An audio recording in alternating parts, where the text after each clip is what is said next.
Here we have the Firebox Stove Deluxe Combo Kit. It comes with this black D-ring case. It's made of 2 layers of abrasion-resistant nylon. It has an organizer pocket here for your fire-making materials. We've eliminated this bottom seam for additional strength and durability. It comes with 4 fire sticks. The ash pan, which pops off when you open it. You'll hear a little pop, and then you'll know it's free. The Firebox stove is made of hinged panels, so there's no assembly. I'm going to set up this firebox.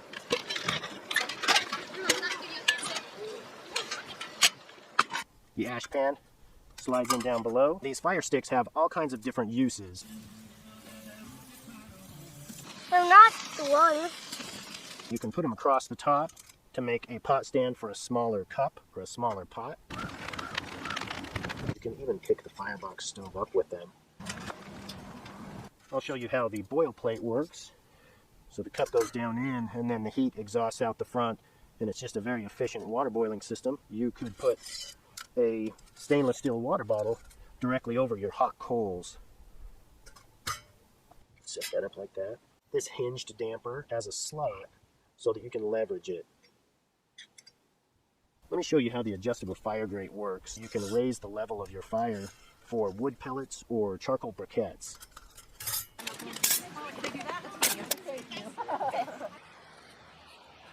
Now the grill plate is intended to be used only for grilling, so there are these slots that allow you to hold your grill plate with your fire stick, and that way you can use your fire sticks to place your grill plate into its position and then start grilling. You can also remove it if you want to stoke your fire back up, you want to have big flames, you'll want to take off your grill plate. We also have an extended grill plate.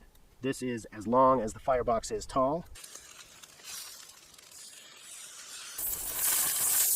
You can actually install these down in these lower slots, and then you use the fire sticks to support them. Cup of coffee there to stay warm, or your stainless steel water bottle. Keep your cup of coffee warm right there on the side of the stove. Slide sticks in from the side. Just 2 sticks. Seems to be about the right amount of heat.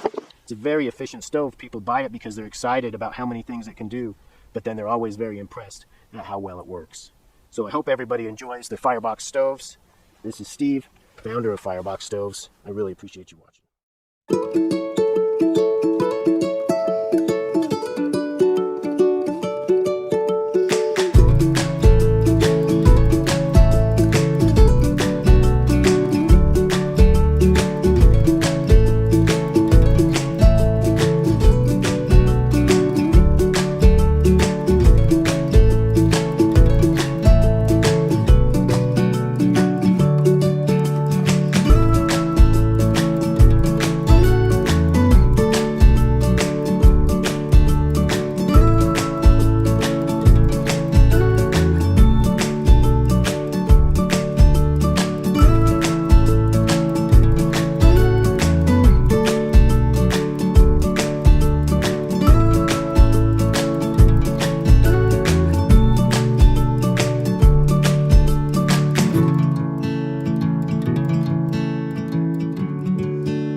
Our goal is to build a fire that progressively dries out increasingly larger fuel in order to get a bed of good burning coals.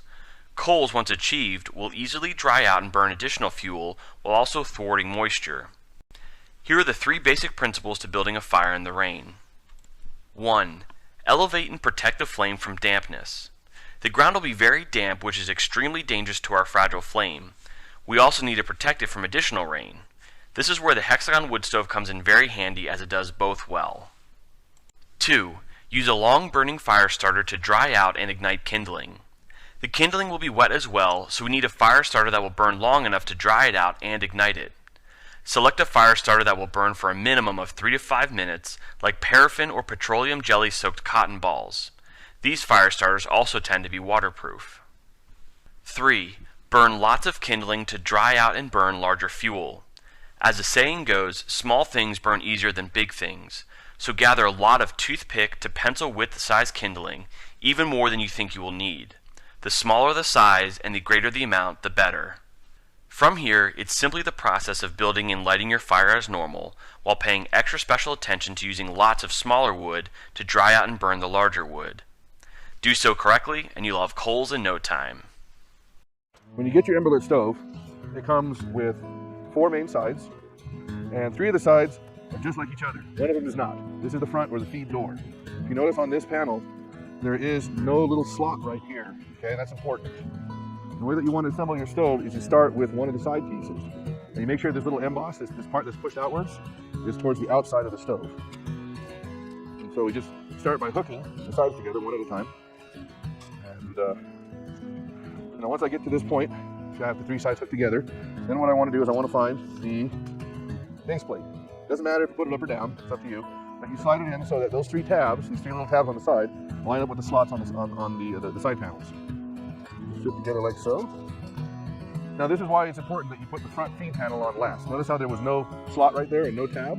Because the feed panel, you hook it on one side first, and then you gotta tweak the whole stove. Give it a little bit of a twist, line up the slots, and then it assembles like so. Because of the way that it goes together, this thing is not gonna come apart. I mean, it's spring loaded. There is really no way for it to fall apart on its own, which is really nice. That way, it doesn't decide to disassemble while you're cooking your meal. The additional pieces that come with the stove are these 2 little crossbar adapters. Now, the reason for these adapters is, one, they make the stove a lot more rigid, but more importantly, it's so you can use small pots. I mean, you see, here's my little pedal. The top of this stove is 3.5 inches by 3.5 inches, and if you have a pot smaller than that, or about the same size, it won't sit stable. I mean, this one's plenty big; it fits on it no problem. But say, like a lot of you guys out there, you like cooking in your metal Nalgene's. If I try to put it on there, it's going to fall inside of it or whatever, unless I put on these adapters. The adapters, there's a little notch right there, goes upwards. You just stick them between the corners of where the panel's assembled, right here and there. Let me take the other one and fit it across like so. You can see how it's assembled that way. Now, I can put any size pot on there, even a bean can, and it'll sit quite stably. Now, let's get down to the heart of the matter. Let's get this thing lit.